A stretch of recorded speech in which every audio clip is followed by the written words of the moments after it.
Classificação indicativa. Livre para todos os públicos.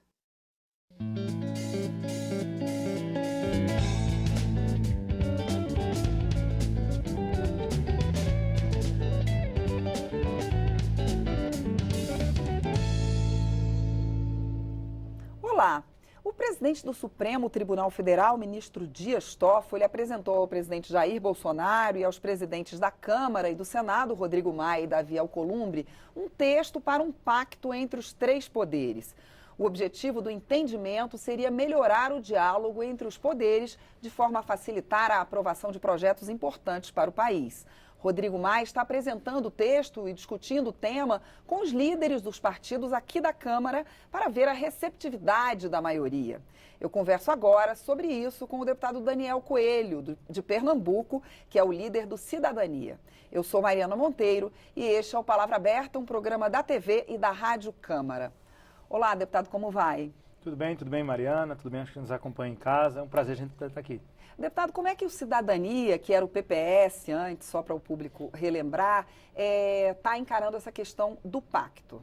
Olha, é importante que os três poderes eles se respeitem, eles tenham uma relação republicana, não há obrigação do parlamento concordar com o presidente e não há obrigação do presidente concordar com o parlamento, mas precisa haver um respeito mútuo. A gente não pode estar num ambiente onde um poder tenta enfraquecer o outro a todo momento. Isso é ruim para a democracia, é ruim para o país e pode gerar impasses. Então, independente de discordar de méritos, seja o presidente, seja o judiciário ou seja o parlamento, discordar de uma decisão um do outro, a gente precisa se respeitar.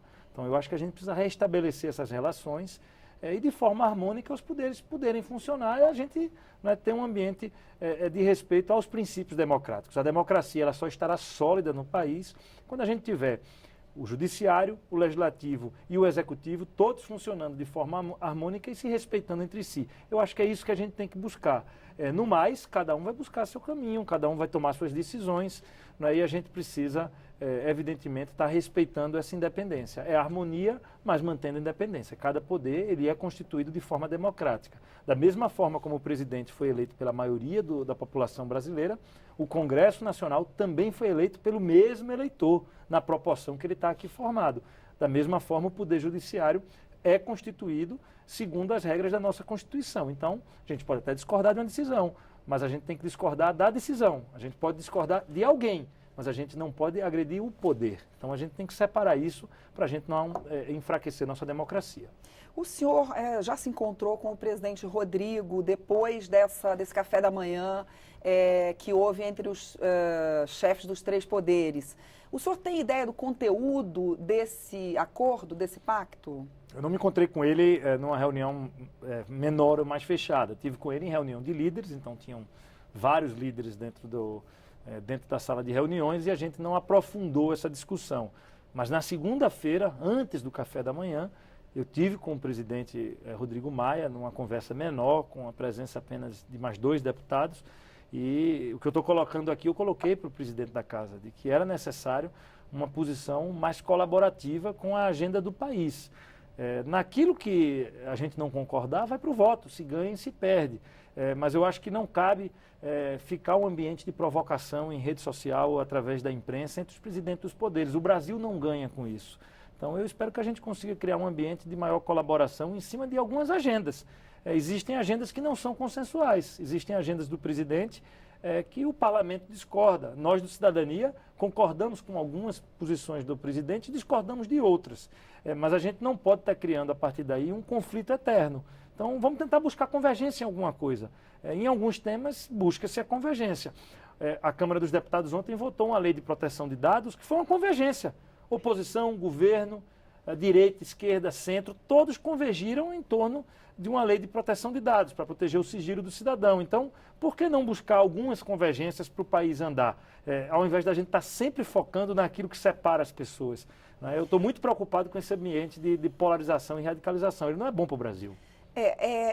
Esse pacto, essa tentativa de pacto aconteceu exatamente um dia depois que as pessoas pró-Bolsonaro foram às ruas em várias cidades do país, nas capitais principais, em todas elas, e quer dizer, houve, por um lado, um pedido de aprovação da reforma da Previdência, de algumas pautas que são, em que há acordo entre o governo federal e uma boa parte do Congresso Nacional, o presidente, né, da Câmara, por exemplo. Mas houve também críticas em cartazes e tal ao Congresso e ao Supremo. Fora Congresso, fora Supremo. O senhor acha que há uma maioria ali naquele grupo que é a favor da democracia ou que é a favor de um poder monocrático? Acho que a grande maioria da população brasileira, isso as pesquisas demonstram, é a favor da democracia. Foi feita uma pesquisa por um instituto, né, renomado no país, entre os manifestantes do protesto que houve no domingo.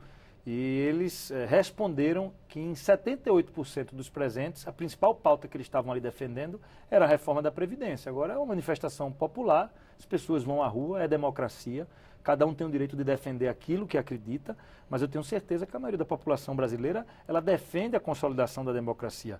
Eu colocaria, inclusive, os dois protestos recentes, de uma certa forma, dentro do mesmo âmbito. Nós tivemos no dia 26 um protesto em defesa de pautas do governo, ou seja, em defesa do pacote de segurança do ministro Moro e na defesa da reforma da Previdência, e outras pautas minoritárias apareceram. Mas a gente teve também no dia 15 um protesto mais com um tom de crítica ao governo, mas que defendia a educação dos estudantes, de professores, e que estiveram à rua, um protesto com um tom mais oposicionista, e ali haviam aqueles que estavam concentrados na defesa da educação e tinham também argumentações que fugiam um pouco do que é pauta democrática. Mas o que a gente tem que tentar aproveitar é o que há de positivo nessas duas manifestações. De um lado, ter a população se mobilizando para a reforma da Previdência, que é uma pauta extremamente importante para o país, e do outro, você ter ambientes dentro da oposição que reclamam por verbas para a educação, por melhoria do ensino público. Então, vamos tentar extrair isso.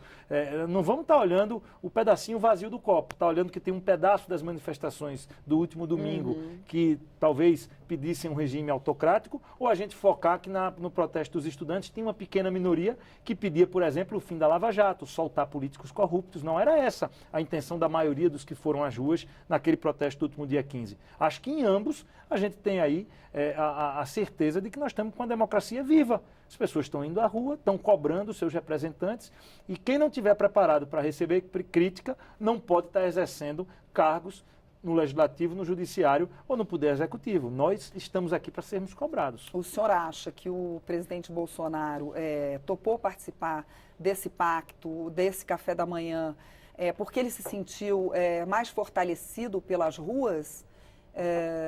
Que tinha sido um dia antes, e assim, será que ele teve condições de prometer alguma coisa em relação a essa questão das redes sociais, em que a família dele, que manda coisas pela rede social e outras? Eu acho que a gente tem hoje um ambiente no Brasil onde está muito evidente, você tem um ambiente muito polarizado, existe um setor da sociedade que rejeita de forma muito dura o governo, e ele também tem um apoio e um núcleo duro de apoio. Então, acho que a gente tem duas pontas aí, uma de um apoio muito duro e outra de uma rejeição muito dura ao governo. Mas se a gente observar as pesquisas e o comportamento da sociedade, a grande maioria da população não está numa ponta nem na outra. A grande maioria da população ela é moderada. Ela concorda com o governo em alguns temas e discorda em outros. Ela tem uma posição de estar mais preocupada com os resultados na sua vida, a volta do emprego, a melhoria da questão da segurança, do que ficar na guerra entre Bolsonaro e PT, ficar na guerra entre oposição e governo. Então, eu acho que a gente precisa dialogar mais com essa maioria da população brasileira que não está querendo guerra. Eu sei que ela termina sumindo na rede social. A rede social tem essa característica, né, de colocar os extremos em evidência. Mas a grande maioria da população está querendo paz e harmonia. Então eu espero que essa tenha sido a intenção do presidente, que ele tenha ido para esse encontro com a intenção de promover paz e promover harmonia. Não é nunca de interesse de um governo aumentar os conflitos. Os governos que tentaram aumentar conflitos deram muito errado.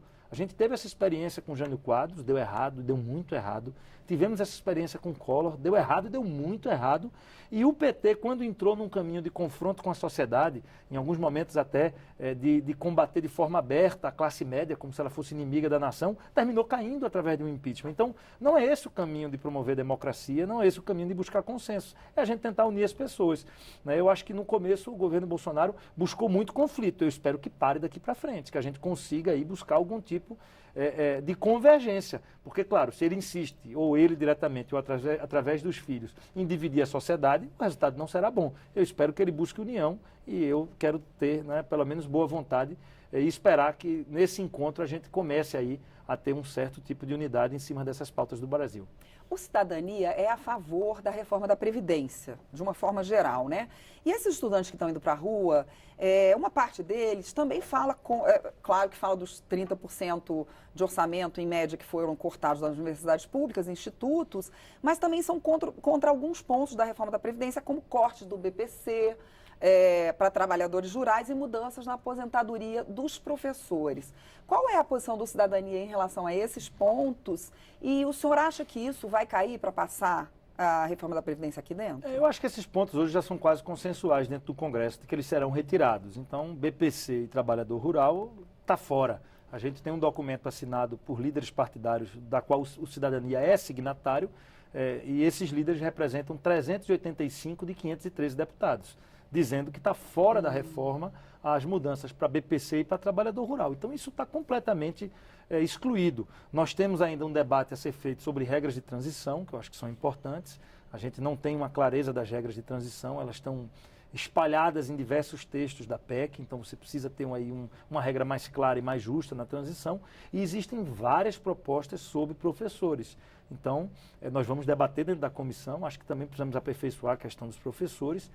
O que não dá é para negar a necessidade da reforma. Eu me preocupo quando você, por exemplo, pede mais verba para a educação e é contra por completo uma reforma da Previdência. Eu acho que a gente precisa modificar o projeto. A Cidadania reconhece a necessidade da reforma, nós apresentamos emendas para modificá-la, inclusive em alguns itens. Então, ela precisa ser aprovada, sim, com algumas mudanças, para que a gente não prejudique os mais pobres e combata privilégios. Esse é o modelo de reforma que a gente quer e eu espero que a gente consiga construir isso. Esse é um papel do parlamento, transformar o texto original naquele texto que é um texto consensual da sociedade brasileira. A reforma não pode ser encarada como uma reforma de Rodrigo Maia, como uma reforma de Bolsonaro, como uma reforma da Câmara dos Deputados. Ela é uma reforma para o Brasil, porque nós vamos passar. Daqui a 3 anos acabam os nossos mandatos. Quem vai ficar é o povo brasileiro. Então a gente não pode ter irresponsabilidade, populismo, nem ficar pensando em eleição com um tema tão sério. Tá certo, deputado. Nosso tempo chegou ao fim. Muito obrigada. Eu agradeço. Boa sorte aí. Vamos ver se o pacto vai perdurar. Eu conversei com o líder do Cidadania, o deputado Daniel Coelho, de Pernambuco, sobre o pacto entre os 3 poderes para tentar aumentar o diálogo e aprovar propostas consideradas importantes para o país. Eu sou Mariana Monteiro e este é o Palavra Aberta, um programa da TV e da Rádio Câmara. Você pode rever esta e outras edições em câmara.leg.br/palavra aberta. Até a próxima.